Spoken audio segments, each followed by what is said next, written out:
juga. Ya, saya kan pemimpin politik Iya, betul, nanti saya akan merumuskan mana yang terbaik. Betul. Ya kita taruh di meja dulu. Iya, taruh di meja dulu lah. Oke. Taruh di meja dulu, ya kan? Betul. Kalau Husein dibuka, Kertajati mati, ya kan? Pasti. Husein ditutup, Kertajati nggak diurus dengan baik, Kertajati mati, Husein mati. Halim yang panen. Halim yang panen. Karena ada Wus benar tadi. Lah bos, itu orang naik Wus ke Halim cepat naik pesawat. Benar. Dan yang paling untung ya kalau di Halim Batik Air. Iya, benar. Pintar. Pinter juga ya bisnisnya. Ya kan orang rata-rata sekarang pergi ke Bali, pergi kemanapun di Halim aja naik batik. Halim semua, benar. Itu yang harusnya hak Kertajati gitu. Kertajati. Berapa hektar sih ininya? Luasnya apa? BIJB. Ya, BIJB namanya BIJB. Perusda ini ya? Modalnya 2,5 triliun. Luasnya berapa? Luasnya Kan tidak semuanya jadi bandara kan? Nah, ada fasilitas penunjangnya kan. Itu rencana mau jadi apa? Kalau grand design pertamanya? Kan mungkin itu terintegrasi dengan kawasan industri rebana itu. Iya kan? Oke. Ya, rebana. Iya, tahun industri rebana. PSN. Ya nanti kita itulah menjadi opsi yang lain adalah kalau itu menjadi bandara haji dan umroh, ya sudah opsi lain di situ kita bikin asrama haji yang representatif. Gantiin pokoknya kalau bisa dan tidak mahal-mahal juga lah asrama haji. Bahkan sebentar dia in out Ya, banyak. 10 miliar juga rapih, bagus. Dan kalau bisa gantiin Pondok Gede. Pondok Gede kan udah ini ya. Udah jelek, maksudnya Jelek. udah tua. Dan kalau di situ cocok banget asrama haji bisa nampung 1000 kamar kan? Cukup ya. 1.800 hektar. Berapa? 1.800 hektar. 1.800. Nah, sekarang sisanya jadi apa? Sawah? Terminal penumpangnya itu Enggak kepake semua kan? Enggak. Ada sawah sebagian. 121.000 meter. 121.000 meter terminal penumpang, 90.000 meter perseginya itu terminal kargo. Jadi memang Kertajati itu runway-nya dibanding Soekarno-Hatta aja bagus. Jadi kelebihan Kertajati itu runway-nya paling bagus. Betul. Runway paling bagus. Tanah kiri kanannya kalau masih sawah kita kelola deh. Karena untuk ketahanan pangan ya. Iya. Kita kalau itu kita produktifin, kita kelola. Maksudnya lebih agresif lagi kita iniin. Nah sekarang kan dari sisi tantangan apa yang bisa kita saingi? Misalnya kita harus bersaing dengan industri yang ada di Vietnam. Apa di Vietnam yang selain ramah, jaminan keamanan, pajak yang murah, tenaga kerja yang siap, apalagi Vietnam? Nggak punya itu aja. Itu aja. Jadi sebenarnya kita semua competitive advantage-nya Vietnam kita punya. Tinggal satu, begitu kita hilangin ormas dengan pengakuan ormas dan oknum-oknum tadi, jadi tentram, itunya hati itu tentram aja gitu. Iya kan orang pengen kenyamanan. Kelas menengah hidup itu kan pengen kenyamanan. Itu aja. Lagi makan aja nggak boleh diganggu. Itu. Lagi tidur aja nggak boleh berisik. Cuman itu aja. Mau itu AC-nya nggak terlalu dingin juga nggak apa-apa gitu.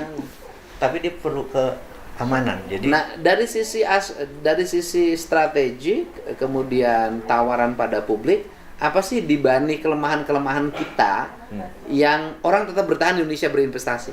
Kalau manufaktur itu mendekatkan ke bahan baku. Itulah Indonesia sampai kapanpun tetap jadi darling. Karena kalau sumbernya di sini sebenarnya enaknya di sini pabriknya gitu. Nah itu keunggulan kita. Jadi kita ini kalau bikin pabrik mobil Indonesia, bahan baku nikel Indonesia. Udah di sini. Pabrik motor Indonesia, nikelnya Indonesia. Iya, baterai. Pabrik HP Indonesia. Itu udah di sini semua. Jadi seluruh bahan baku dunia digital dan dunia otomotif intinya di nikel. Bahannya Kita punya nikelnya.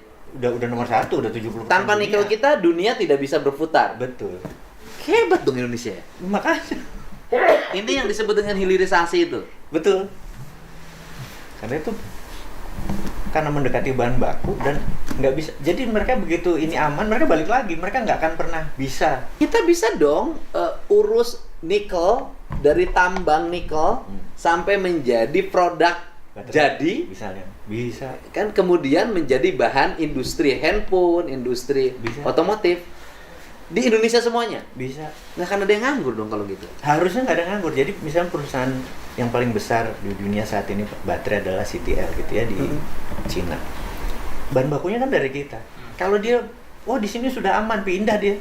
Oh, berarti gagasan saya hari ini kan saya mau memberikan beasiswa D3 dan S1. Saya ingin fokus pada engineer. Bener nggak?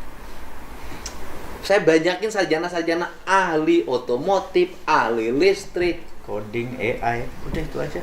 saya banyakin begitu dan anak-anak muda Jawa Barat misalnya sekolahin di situ. Betul. Oh. Jadi kalau industri ini tumbuh, mereka menjadi kelas menengahnya, penggerak sektor. Bener. Nah, kita tuh miris. Saya dalam periode saya 6-7 tahun berada di negeri seberang belajar, terutama di Amerika. Saya tahu sekali karena kita ngurus Permias, Persatuan Mahasiswa Indonesia di Amerika. Itu waktu itu kita pernah menghitung ada 16.000 orang Indonesia di waktu zaman itu. Sekarang ya Pak Gita kan ngajar di Stanford, saya tanya sama dia berapa orang Indonesia di sana? 8.000-an. Oke. Berapa yang dibiayai oleh negara? Nggak sampai, ya angkanya kecil sekali. Sisanya swasta. Masalahnya apa? Masalahnya gini bro, 90% itu ngambilnya sosial, bukan sains. Betul gitu. Jadi ngambilnya bukan jelek ilmunya kayak manajemen gitu ya, bukan skill yang engineer, biologi atau ini, bukan yang kayak gitu. Logikanya sederhana Pak. Orang sosial nggak bisa membuat otomotif, nggak bisa. membuat elektrikal, membangun piranti digital. Tapi orang digital, orang matematika, orang fisika bisa jadi politisi. Bisa. Ya kan, lulusan IPS misalnya nggak bisa jadi dokter. Bener. Tapi dokter bisa mengerjakan bikin pekerjaan IPS. Bener.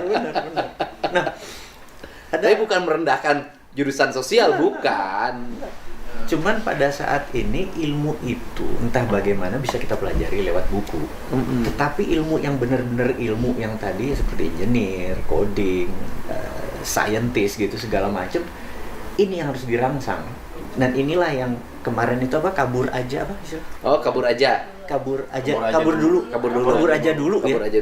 Itu sebenarnya dalam bahasa itu namanya brain drain. Brain drain itu brain, otak manusia Indonesia jadi kering karena orang pintar yang keluar.